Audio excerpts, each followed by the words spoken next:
Hi everyone, welcome to Point Blank Music School. I'm here with Ferry Corsten, and today we're going to be looking at a very special project that he's come up with, what some may say the ultimate collab. Can you tell us a little bit more about that, Ferry Corsten? How are you doing anyway? Yeah, good man. Yeah, I'm on the one hand I'm a happy camper, always home in the studio, what more do you want? On the other hand, this whole pandemic is just like, let's go guys. It's time to get on the road again, Yeah. But I mean, if you can't do that, what better thing to do right now than make some music? So yeah, so I've been doing that a lot, some stuff in and around the house also. But yeah, it's just I spend my days here in my little man cave. So tell us a little bit more about this project that you have come up with for Unity. Yeah. Unity is a project that's been running for about 2 years now. It started out more as like a movement. I mean, the trance movement is very strong among the fans. All the DJs are friends. After all these years of promises at festivals, like, hey, we should do a collab, man, and it never happens because everyone's just so busy. I felt like, okay, let's just do this, really follow up on everybody that I ever mentioned a collab. So after like a whole bunch of collabs with DJs and producers, the whole pandemic thing started, and I felt like, okay, we're all at home. There's so many aspiring DJ producers out there. Instead of me doing it with another DJ producer, how about I do it with my fans? So I decided to just come up with like a BPM that's sort of in the middle, 134 BPM. I put some MIDI files online, and that was it. It was just a synth riff with chords. We put it out online for everyone to download and make their own sort of interpretation. Yeah, as long as 134 was kept. Of course, the same key. Other than that, it's just like carte blanche, just go ahead and go crazy and see where we can take this. This is what's interesting to me, because this is kind of like doing a massive collab with all these people. Obviously, you're not working the same DAW. Everyone sends you MIDIs, they send you WAVs, or how yeah, they send me stems. It was quite a mission to go through each thing because, like I said before, some people just send like a melody or a synth riff, but some people send a full production. This was the starting point. Like all these different windows here, like I said, now they're empty, but there used to be like a lot of stems there. I selected all the stuff that I needed, deleted the rest, and then we come to this point where you see I grouped it again, because I think with a project like that where you have so many elements, you really need to sort of really organize it well, otherwise you just lose it. As you can see here's just a drum group. It's not really a group. I didn't really group it in such a way. I just put it in a folder so I know that everyone's drum elements are here. There's like 10 people's different drums in here. Yes. Yeah, but as you can see, John Tex had a really nice sounding crash, for example, like a cymbal that I used. Akuma has this really fat snare that I just used here. And here's like his ride I used, for example. This is how I was going to put the whole drum section together, of having these different elements of different people. Of course, everyone sent a drum roll, but his was just the best, So I grabbed his. And did you do it all completely in audio? Yes. Because I really like working in audio. Because it's really hard, also with so many different people, to work with MIDI, unless you have the same plugins and everything, right? I was also amazed with the level of some of the stuff that they send, It was pretty... It sounded really good already. It's the mixing in the end that was quite a substantial amount of work, really. How long did it take you to mix this, actually? Everything together, just like all these little elements, it was pretty much like a good full day. Just a day? So it takes me a day to mix half of my track. A lot of the work was already done by them, sounding pretty good. So it was just not starting from scratch, I feel, mixing wise. Because, for example, if I put his stuff together here, you can hear that there's already a good balance in it. That's just the way how he sent it to me and how I received it. Plus all the basses and everything else that he used. It was just a matter of leveling it and some extra EQing, sidechaining here and there as well, just to make it gel with the rest. Were there any stems that really stood out to you? What I really liked was how certain guys took it to like a completely out of the box. Yeah, for example, this guy, Artem Pantalev, he gave me some real cool droney atmospheric stuff that is the type of stuff that doesn't really take the foreground, but if you leave it out, it becomes really empty and, you know, dull. So really happy to work with stuff like this. I use things like this in my own productions quite often. It's that hidden magic. He came up with this breakbeat stuff.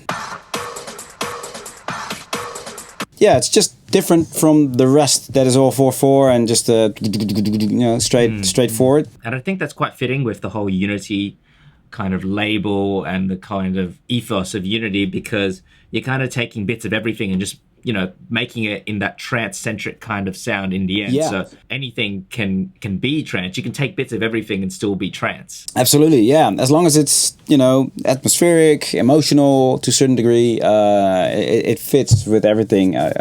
The other thing I was looking for, it's just sometimes you have to excuse me for not having it straight here because it's just so much. Obviously the vocal, I was really pleased with that. It's amazing how this project did the whole horizon of what you could have in a track. These vocals, for example.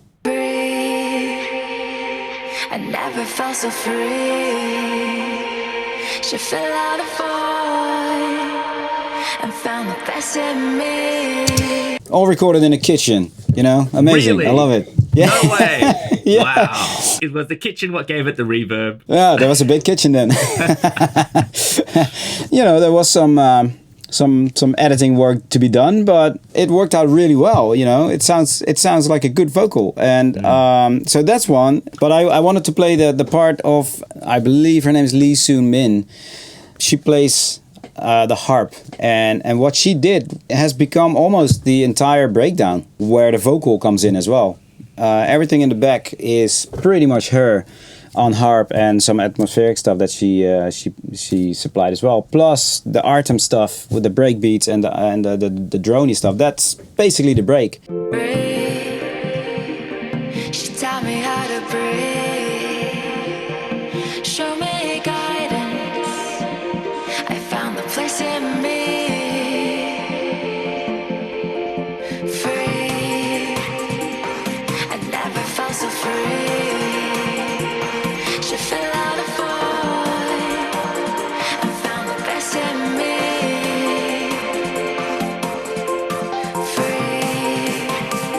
That was really good, actually. I actually got like the chills going down. Nice. It sounded it really fits in really well. It does, you know, and it's so different. It's so out of the box. Like, okay, let's do a harp. Wow, I would never have thought of it, but I'm glad she did, because it just added something completely like a whole new dimension to this whole track. What about that little part where the person put all the Unity in different languages? Yes, that might be in vocal effects. Unity. eenheid, Unité. unidade, الوحدة, 团结 Jedność. Enotita. Unity. unita, Einheit. Jednota. 团结 Единство. Danketsu. Unity. persatuan, Unité. It's a cool twist on the whole Unity thing. I'd like to see what you sent everyone at the beginning as well. I think for that we have to go to this.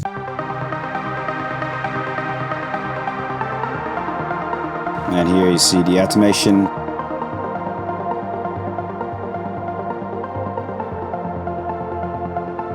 Happening right here.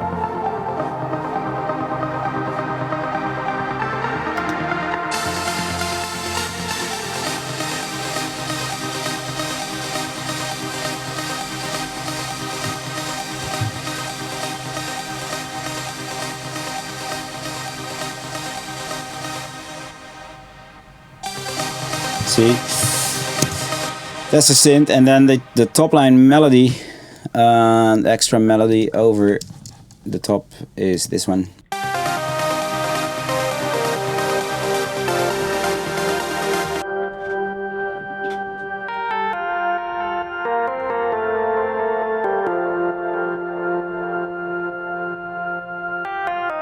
So that was the top melody and the pads. Yeah, good one. Let's find those. Oh, you know what? I didn't even use my own pads, audio-wise. Yeah, so because the other guys sent me pads that had more character, or than the preset that I use, for example. So yeah. One thing a lot of people always want to see is the master chain. Did you master this one yourself, or? I brought this up to, let's say, 95%, I would say. Yeah, and then I always bring my my track to a final mastering. Yeah, quickly wrapping this up. So again, like groups and whatever, you know. So I got all the drums, bass, pads, piano, all grouped together. Then out of all those elements, I make I call a pre-stem. It's not the final stem yet. If I work in stems, I may still have a moment where I feel like, oh yeah, if I just this last bit of EQing can be done, then it means that it's not in my final stem. So these are basically all the stems before I render it out to the final stems. The final stems are here, and the track.